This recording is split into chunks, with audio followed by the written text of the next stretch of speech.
দীর্ঘকাল ধরে তিস্তা নদীর জলকে কাজে লাগিয়ে জয়ী সেতুর নিচ দিয়ে অনায়াসে চলছিল বাংলাদেশে গরু পাচার।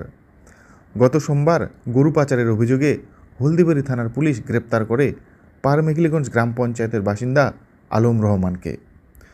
দ্রুতকে 4 দিনের পুলিশ রিমান্ডে নেওয়ার পর বৃহস্পতিবার পুলিশের তরফে নিজ তরফের 25-65 তিস্তা নদীর চর এলাকায় নিয়ে যাওয়া হয় ঘটনার পুনর্নির্মাণে।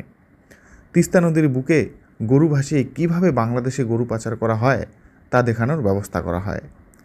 গত শুক্রবার ভোররাতে জয়ী সেতুর নিচ থেকে তিস্তার জলে টায়ার বাঁধিয়ে 19টি গরু পাচারের চেষ্টা হয়, কিন্তু পুলিশের তৎপরতায় গরুগুলি উদ্ধার করে মেঘলিগঞ্জ থানার পুলিশ।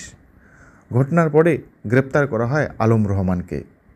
বৃহস্পতিবার ধৃতকে নিয়ে নৌকায় চেপে নদীর চরের উদ্দেশ্যে রওনা দেয় জেলা পুলিশের একটি বিশেষ দল। পুলিশ জানতে পারে পাচারকারীরা মেঘলিগঞ্জ মহকুমার বিভিন্ন হাট থেকে গরু কিনে নিয়ে তিস্তা নদীর ওই নির্দিষ্ট একটি জায়গায় জমিয়ে রাখত।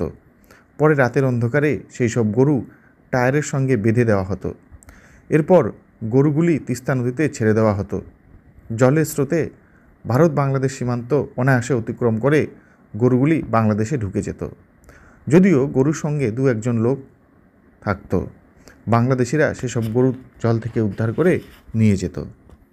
এখানে আজকে আমাদের হলদিবাড়ি থানার অন্তর্গত একজন আসামি আছে, তো সেই আসামিকে আমরা রিমান্ড পিরিয়ডে নিয়েছি, পুলিশ রিমান্ডে নিয়েছি।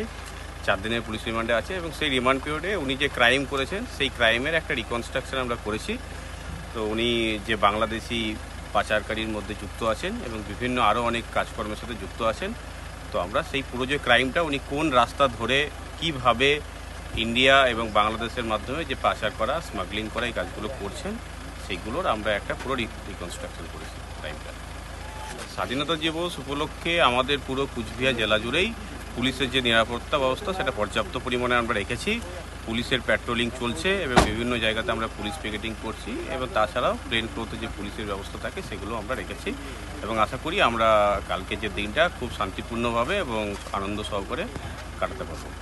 অলরেডি জয়ী সেতুতে নিরাপত্তা ব্যবস্থা থাকে, এখানে পুলিশের প্যাট্রোলিং হয়ে থাকে, পুলিশের গাড়ি চলাচল করতে থাকে এবং সেটা যেটা চলছে আমাদের রেগুলার সেই এটা আমরা কন্টিনিউ করব।